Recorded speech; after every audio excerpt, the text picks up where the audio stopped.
These are just a few other pieces of my father's work. The signature here is in pencil. That was done in 1983.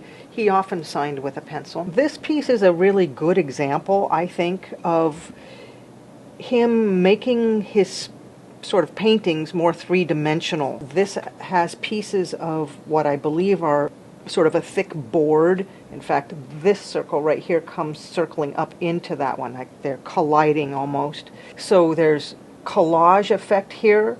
There's paint on it. There's orange paints and green, and he often used very subtle colors. Once again, he did a lot with the round, sort of the round figure or orb, because so much of what goes on in outer space has collected itself via gravity into a roundish thing. The sun is round, the earth is round. I mean, they're not perfect, of course, and this is not perfectly round. And in this one, he also added in what I believe is just sand from probably along the Russian River or something.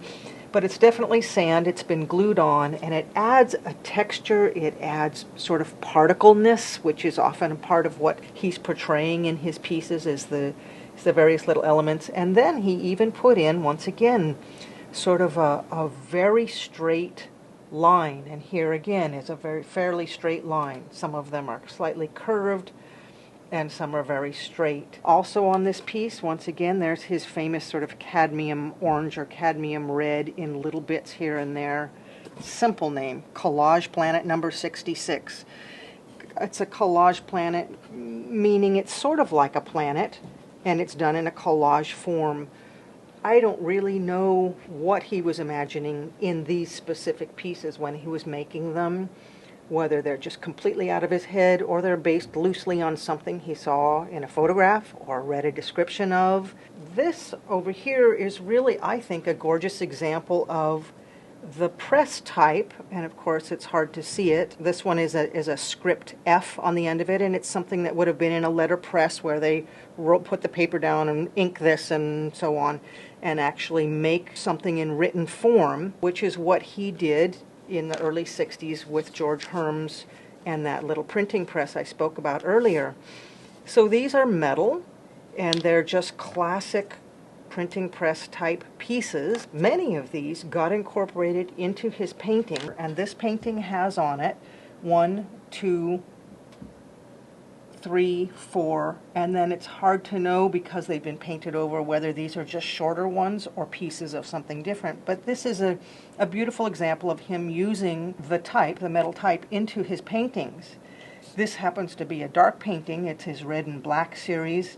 Some of the pieces were painted red on a blacker background, and some of them were painted black, for instance that one, and it has the background still light red, which sets it off. This little light mark here is probably where a piece of paint came off, and that's the silver or metal part of the type still showing. Once again, cadmium red.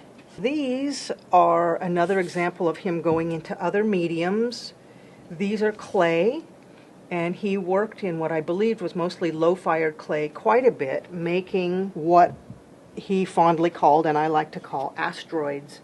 And they do look like chunks of rock that have fallen from the sky onto our planet or are still floating out there. So he took clay. In these instances, he actually put lead or solder or something first as sort of a core for the clay. Then he marked the clay while it was still soft with various things. I really don't know what he was using specifically as implements.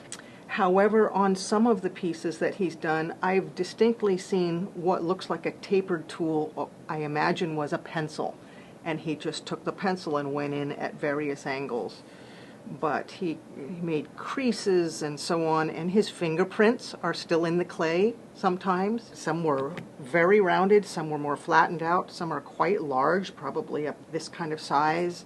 This was just 2 examples.